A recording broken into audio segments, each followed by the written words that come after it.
The Thalrex Concordat had survived 3,000 cycles by following one rule: never call for help beyond known space.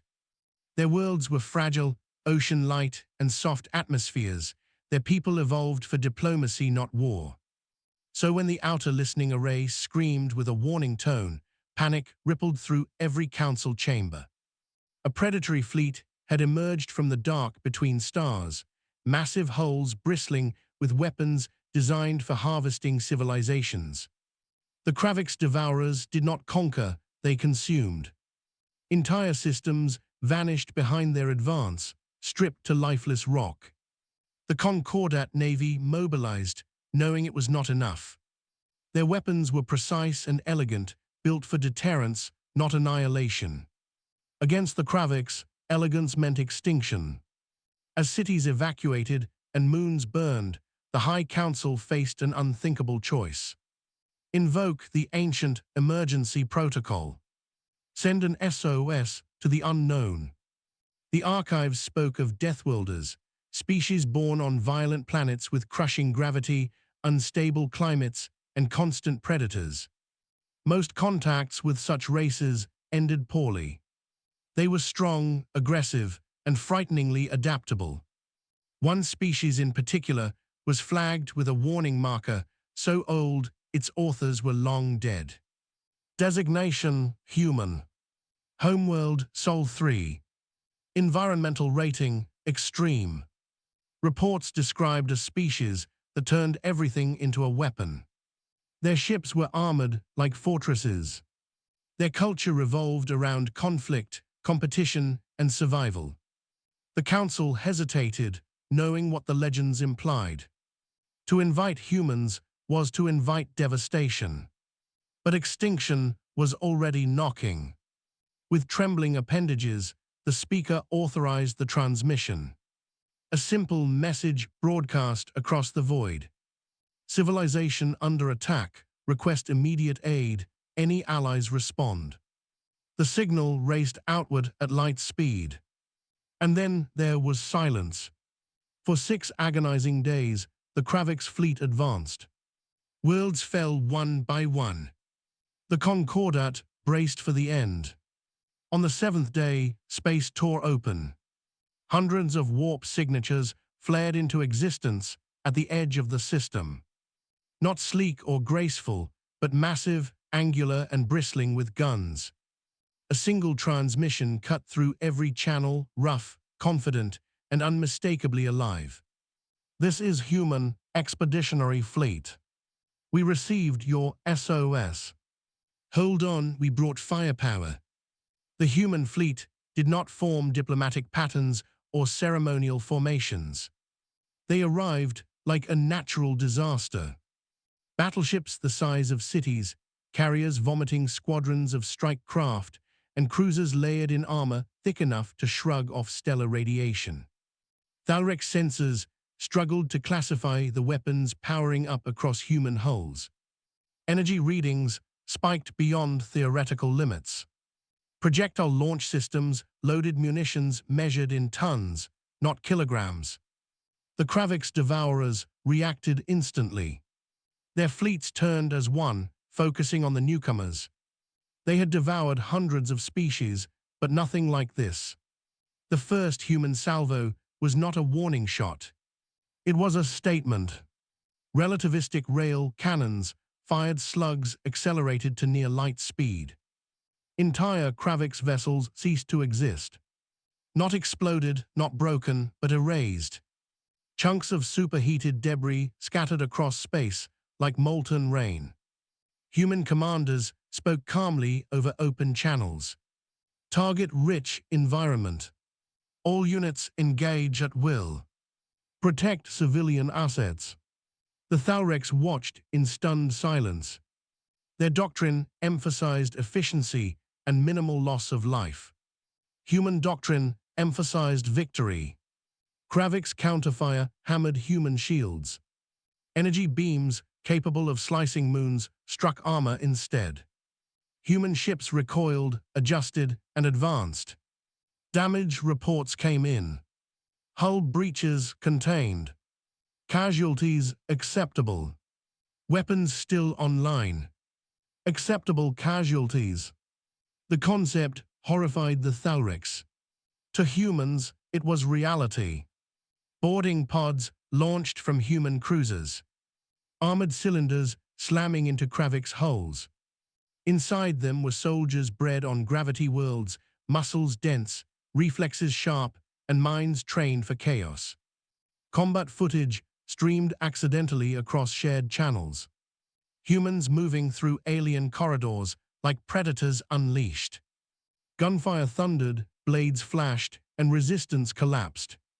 The Kravix, for the first time in recorded history, began to retreat. Their formations broke. Their command nodes went dark. A human admiral addressed the Concordat directly. "You did the right thing calling us. We do not abandon those who ask for help." As the last Kravix vessel fled into deep space, pursued by strike craft screaming afterburners, the Thalrex realized something terrifying. The Deathworlders were not here to negotiate. They were here to end the threat permanently. Victory celebrations were muted across the Concordat. Entire worlds had been lost. Billions displaced, millions dead. Human relief ships followed close behind their war fleets. Massive cargo vessels unloading food, medicine, and atmospheric processors.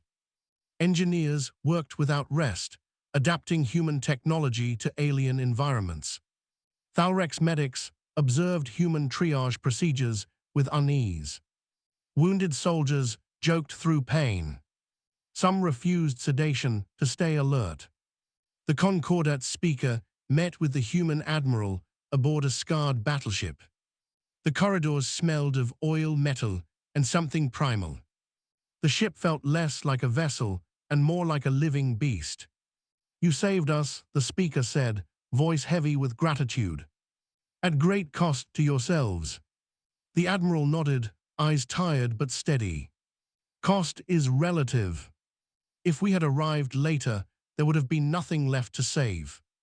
Records revealed the truth of humanity. They came from a world where storms could erase cities, where predators hunted in packs, where their own kind fought wars that reshaped continents. Survival forged them into something relentless. They learned to weaponize fear, to turn loss into resolve. The Concordat feared what humanity could become if turned against them. But they also saw something else. Humans rebuilt what they destroyed. Terraforming teams began restoring shattered ecosystems. Human diplomats negotiated trade, not dominance. Soldiers assisted in rebuilding cities they had defended. A question spread quietly through the council halls. What if the Kravix return? The human response was immediate and unsettling. "Then we will be waiting." Human fleets established forward bases along Concordat borders. Not as occupiers, but guardians. Their presence alone became a deterrent. Other species took notice. Stories spread across the galaxy of the day. The Deathworlders answered an SOS. Of firepower unleashed not for conquest, but protection. Humanity's reputation shifted.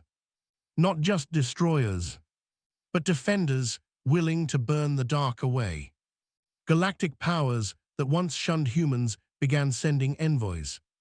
Carefully worded apologies followed. Trade agreements, long denied, were suddenly offered. Human diplomats listened, but did not forget. Trust, they said, was earned, not assumed. Military analysts across known space studied battle footage in disbelief. Human tactics defied convention. They embraced chaos, redundancy, and overwhelming force. Where others sought balance, humans sought dominance of the battlefield. Once achieved, they pivoted instantly to stabilization and aid. The Concordat formally recognized humanity as a guardian species, a title never before granted. It carried no authority, only respect. Humans accepted with characteristic simplicity. Happy to help. Just don't make us your last option again. Deep within human space, shipyards expanded. Not for conquest, but readiness. New classes of vessels rolled off assembly lines, each more terrifying than the last. The galaxy whispered a new truth. If humans ever turned hostile, no alliance could stop them. But if they stood with you, nothing could touch you. Children across Concordat worlds grew up hearing stories of armored giants who came from the stars, of ships that burned like suns, of soldiers who laughed in the face of extinction. Humanity became myth. Not gods, but something perhaps more dangerous. They were people who chose to answer the call. Years later, another SOS echoed through the void. Another species, another desperate plea. Human sensors detected it first. Human commanders did not hesitate. Fleets changed course, weapons armed, engines roared. The signal was rebroadcast with a human addition. Hold on. You are not alone. The galaxy had learned its lesson. Never underestimate the species born of fire, gravity, and war. The Deathworlders did not seek domination. They sought survival, and they were very good at ensuring it. When the stars cried out, humanity answered, with firepower, resolve, and an unbreakable will to endure.